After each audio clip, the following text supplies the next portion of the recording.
அஸ்ஸலாமு அலைக்கும். இன்னைக்கு ராபியா குக்கிங்கில் என்ன செய்ய போகிறோம் அப்படின்னு பார்த்தீங்கன்னா, பாசிப்பருப்பு பாயாசம் தாங்க செய்ய போகிறேன். அந்த பாசிப்பருப்பு பாயாசம் எப்படி செய்கிறது அப்படின்னு சொல்லிட்டு பார்க்கலாம்.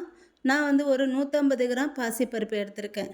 இதை வந்து நல்லா வறுத்து எடுத்துக்கணும். கொஞ்சம் லைட்டாக கலர் மாறினா போதும், ரொம்ப கரிஞ்சிடக்கூடாது. நல்லா வாசனை வர வரைக்கும் இதை வறுத்து எடுத்துக்காங்க. பாருங்க, இந்த மாதிரி வறுத்து எடுத்தால் போதும். இப்போ இதை வந்து இந்த பாசிப்பருப்பை வந்து நல்லா கழுவிக்கணும். நல்லா கழுவிட்டு இதை ஒரு குக்கரில் சேர்த்துக்கோங்க. கழுவிட்டு இந்த பாருங்க, நான் நல்லா கழுவிட்டு குக்கரில் சேர்த்துட்டேன். இதில் வந்து ஒரு ஒரு கப்பு தண்ணி வந்து ஊற்றிக்கோங்க. பருப்பு முங்குற அளவுக்கு தண்ணி சேர்த்துக்கோங்க. சேர்த்துட்டு இப்போ இதை வந்து மூடி வச்சிடலாம். மூடிட்டு ஒரு 4 விசில் வச்சு எடுத்துக்கலாம். இதை வந்து இந்த பாருங்கள், பருப்பு வந்து வெந்துருச்சு. ஒரு 4 விசில் வச்சு எடுத்துக்கலாம். இப்போ இது எல்லாத்தையும் எப்படி செய்கிறது அப்படின்னு சொல்லிட்டு பார்க்கலாம். அடுத்து நான் வந்து நாட்டு வெல்லம் வந்து எடுத்திருக்கேன். இந்த நாட்டு வெல்லம் எவ்வளோ எடுத்திருக்கேன்னா, நான் வந்து 350 கிராம் எடுத்திருக்கேன். அதாவது கரெக்டு இனிப்பு, மீடியம் இனிப்பு போதும் அப்படின்னு சொல்லிட்டுனா 350 எடுத்துக்கோங்க. இல்லை எனக்கு கொஞ்சம் இனிப்பு அதிகமாக வேணும் அப்படின்னு சொன்னிங்கன்னா ஒரு 400 கிராம் இனிப்பு வந்து எடுத்துக்கோங்க. இதில் வந்து ஒரு கிளாஸ் தண்ணி ஊற்றி நல்லா கொதிக்க வச்சு வடிகட்டி எடுத்து வச்சுக்கணும். அடுத்து வந்து அதே பாத்திரத்தில் நான் ஒரு 2 ஸ்பூன் நெய் வந்து ஊற்றிருக்கேன். இதில் கொஞ்சம் முந்திரி பருப்பு, அடுத்து வந்து கொஞ்சம் திராட்சை, ரெண்டையும் சேர்த்து வறுத்து எடுத்து தனியாக வச்சுக்கோங்க. இது முதலே வறுத்து எடுத்து வச்சுக்கலாம். இப்போ திராட்சையும் கொஞ்சம் போட்டுக்கிறேன். முந்திரி போட்டு கொஞ்சம் அதுக்கப்புறம் திராட்சை வந்து போடுங்க. இல்லை திராட்சை வந்து சீக்கிரம் கரைஞ்சிரும். அதனால் இப்போ இதை வறுத்தாச்சு. இதை வறுத்ததை இப்போ எடுத்து வச்சுக்கலாம். இப்போ கொஞ்சம் இப்போ அதே பேனில் கொஞ்சமாட்டு ஒரு 1/4 கப்பு தேங்காய் துருவல் இல்லைன்னா தேங்காய் வந்து பொடி பொடியாக கட் பண்ணி எடுத்து வச்சுக்கோங்க. ஒரு 1/4 கப்பு. நான் வந்து துருவல் தான் சேர்த்துக்கிறேன். சேர்த்துட்டு இதையும் கொஞ்சம் மீடியம் ஃப்ளேமில் வச்சு இதை வறுத்து எடுத்து வச்சுக்கணும். இதை வந்து ஒரு சிலர் வந்து நான் வந்து இது பொடியாக தேங்காய் வந்து கட் பண்ணி சேர்த்துருக்கேன். நான் வந்து இந்த டைம் வந்து நான் வறுத்து சேர்க்கலாம், திருவலை வந்து வறுத்து சேர்க்கலாம்னு சொல்லிட்டு வறுத்துட்ருக்கேன்.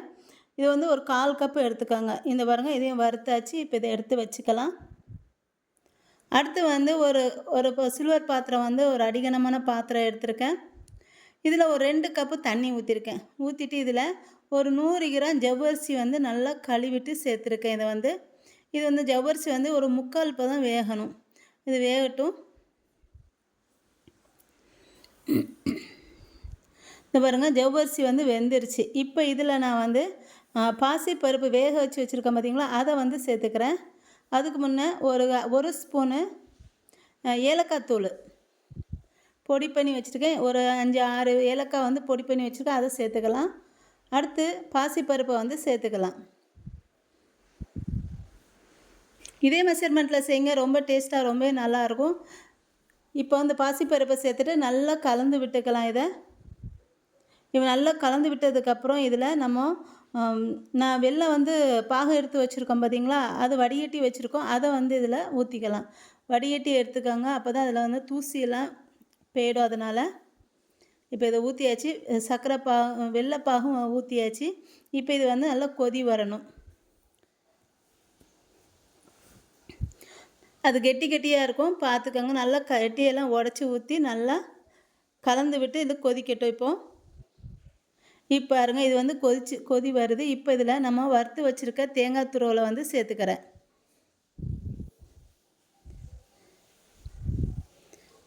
தேங்காய் துருவல் சேர்த்துட்டு இது திரும்ப ஒரு நிமிஷம் நல்லா கொதிக்கணும். இப்போ இதில் பாருங்கள், கொதி வந்துருச்சு. இப்போ கொதி வந்ததுக்கப்புறம் இதில் நான் என்ன சேர்த்துக்க போகிறேன்னா, தேங்காய் பால் சேர்த்துக்க போகிறேன். தேங்காய் பால் எவ்வளோனா, ஒரு கப்பு தேங்காய் பால், ஒரு 100 கிராம் கெட்டியான தேங்காய் பால் எடுத்து வச்சுருக்கேன். அதை வந்து சேர்த்துக்கிறேன். இது வந்து கடைசியாக தான் சேர்க்கணும். சேர்த்துட்டு ஒரு கொதி வந்ததுக்கப்புறம் இதை ஸ்டவ் வந்து ஆஃப் பண்ணிடணும். அடுத்து இதில் வறுத்து வச்சுருக்க முந்திரி திராட்சையை வந்து சேர்த்துக்கிறேன். அடுத்து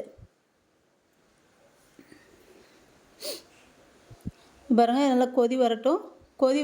கொதி வரலன்னா அது வந்து சீக்கிரம் கெட்டுவிடும். அதனால் கொதி வந்ததுக்கப்புறம் தான் இதை வந்து ஸ்டவ் ஆஃப் பண்ணணும். கடைசியில் தேங்காய் பாலை ஊற்றிட்டு பாருங்கள் இது கொதி வந்துருச்சு. இப்போ இதை வந்து இறக்கி வச்சிடலாம். இதை இறக்கிட்டு இதில் முந்திரி திராட்சை வறுத்து வச்சுருக்கோம்னா அதை வந்து சேர்த்துக்கிறேன்.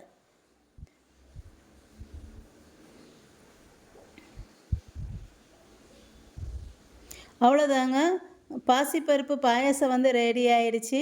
இது வந்து சூப்பராக ரொம்ப டேஸ்ட்டாக இருக்கும். கண்டிப்பாக இதேமாதிரி செஞ்சு பார்த்துட்டு எப்படி இருக்குன்னு சொல்லுங்கள். என்னோட இந்த வீடியோ உங்களுக்கு பிடிச்சிருந்தால் லைக் அண்ட் கமெண்ட் ஷேர் பண்ணிக்கோங்க. என்னோடய சேனல் மறக்காமல் சப்ஸ்கிரைப் பண்ணிக்கோங்க.